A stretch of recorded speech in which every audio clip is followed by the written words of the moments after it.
Assalamualaikum warahmatullahi wabarakatuh. Saya Muhammad Diki Farul Ramadan dan saya akan mempresentasikan hasil proposal bahasa saya yang berjudul analisis alih kode dan campur kode pada novel Negeri Lima Menara karya Ahmad Faudi. Pada latar belakang, saya membahas sedikit tentang kontak bahasa, yang dimana di sini dari paragraf 1 sudah menjelaskan tentang tradisional kontak bahasa yang mungkin terjadi antara bahasa nasional dan bahasa daerah sebagai bahasa pertama yang dikuasai oleh penutur. Ya, kemudian di paragraf kedua masih tentang konteks bahasa yang dimana pengetahuan dan wawasan yang menjadi amanat globalisasi mendorong masyarakat global untuk berlomba-lomba memaksimalkan potensi diri khususnya dalam penguasaan bahasa. Kemudian loncat ke paragraf yang 2, 3, 4, 5. Saya masuk ke alih kode dan campur kode. Ya, kemudian masuk ke rumusan masalah. Ada 3 rumusan masalahnya.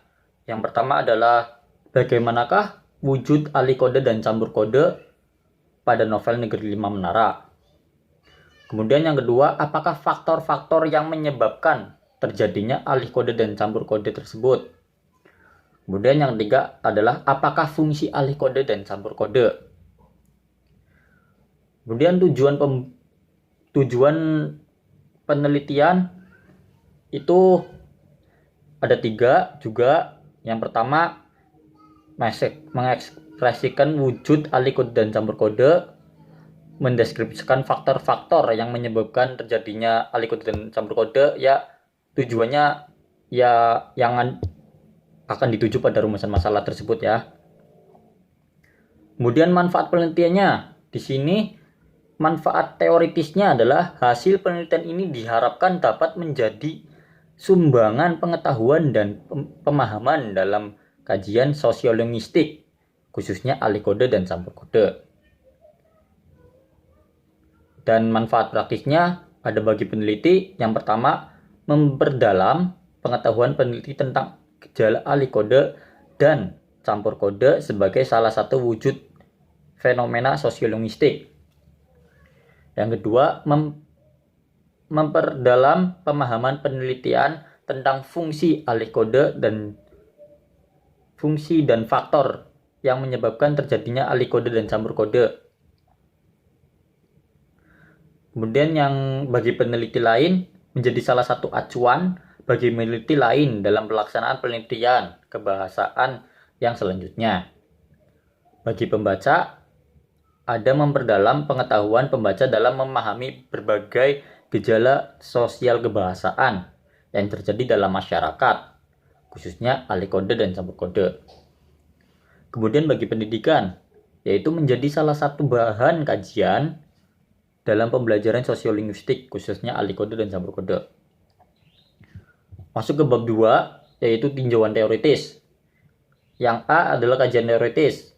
Dalam kajian teoritis, saya membahas tentang kode dan alih kode, yang dimana ada beberapa pengertian dari para ahli. Kemudian yang berikutnya, langsung saja ke pembahasan berikutnya adalah campur kode.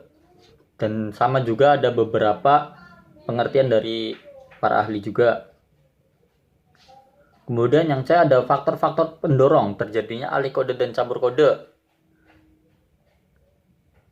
Ini faktor-faktornya berdasarkan para ahli juga ya.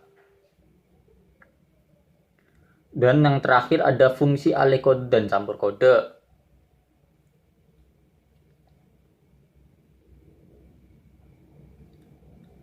Sedikit saya jelaskan tentang fungsi alih kode dan campur kode ya.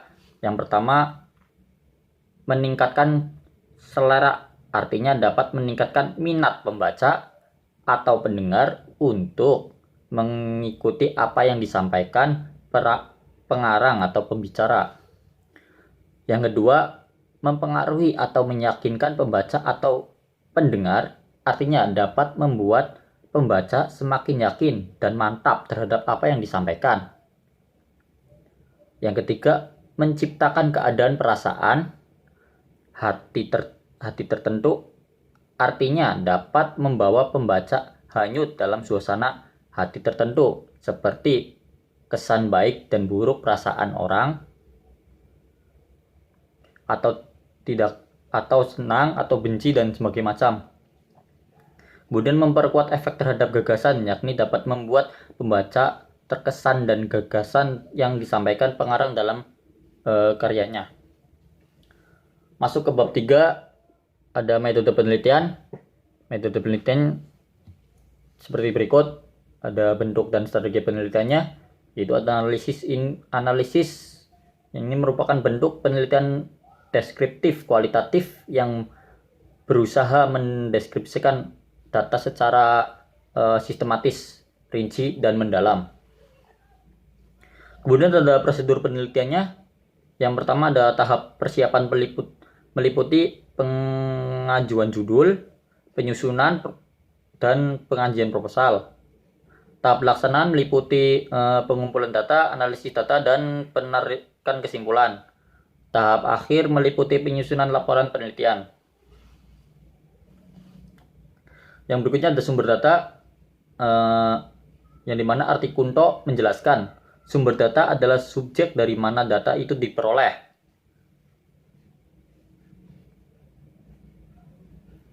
Berdasarkan pembagian tersebut, sumber data dalam penelitian ini berada pada lingkungan pada tingkatan paper. Artinya dalam penelitian ini adalah dokumen tertulis yang berupa naskah. Kemudian teknik pengumpulan datanya bisa dilihat sendiri.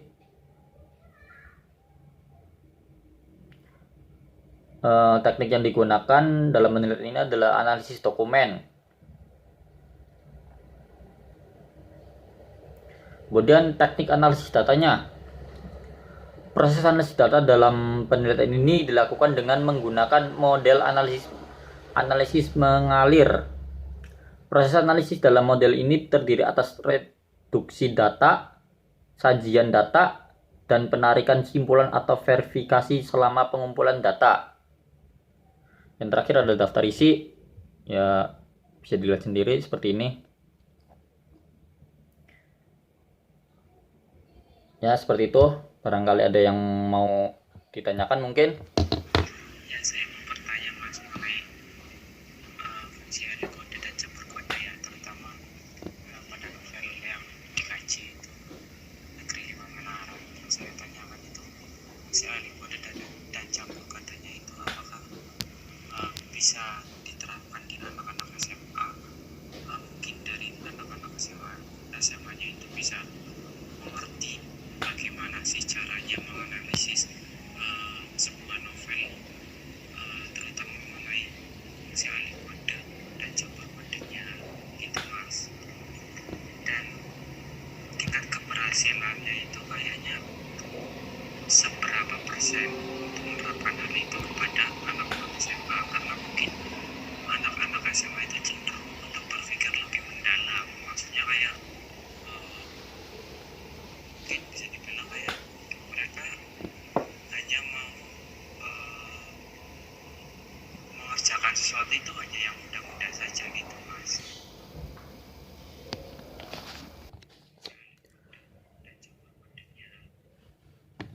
Ya, pertanyaan dari Mas Alan itu tentang fungsi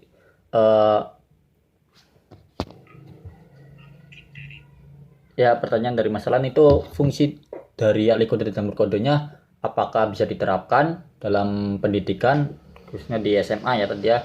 Ya tentu agak susah untuk menerapkannya, yang dimana di poin fungsi ahli kode dan campur kode tersebut memang di sini kan ada 4 yang saya jelaskan. Salah satunya itu meningkatkan selera meningkatkan selera membacanya atau meningkatkan selera mendengar. Di mana ya memang anak SMA itu lebih susah untuk membaca ya. Mereka apalagi untuk kalimat-kalimat asing yang dimana di sini kan campur kode dan alih kode, tentunya ada kalimat asing yang mereka kurang pahami dan itu yang membuat masalah mungkin. Tapi apakah bisa diterapkan? Tentu pasti bisa, masih bisa. Tapi untuk tingkat keberhasilannya ya memang sedikit, tidak ya di bawah 70% lah. Di bawah 70%. Karena ya itu dia, anak SMA kan tadi kan yang seperti Mas Alan bilang tadi, anak SMA kan cenderung lebih memilih untuk yang mudah. Dan di sini kan campur kode dan alih kode itu ada beberapa kata yang mungkin mereka tidak pahami, dan ya tidak banyak juga siswa yang tertarik akan sebuah kata yang mereka belum pahami ya. Ya mungkin bisa membantu jawabannya seperti itu. Ya, terima kasih, seperti itu dulu saja untuk ya seperti itu dulu saja. Ya terima kasih, seperti itu dulu saja untuk presentasi saya. Terima kasih Mas Alan telah bertanya. Terima kasih teman-teman. Ya, selamat belajar. Assalamualaikum warahmatullahi wabarakatuh.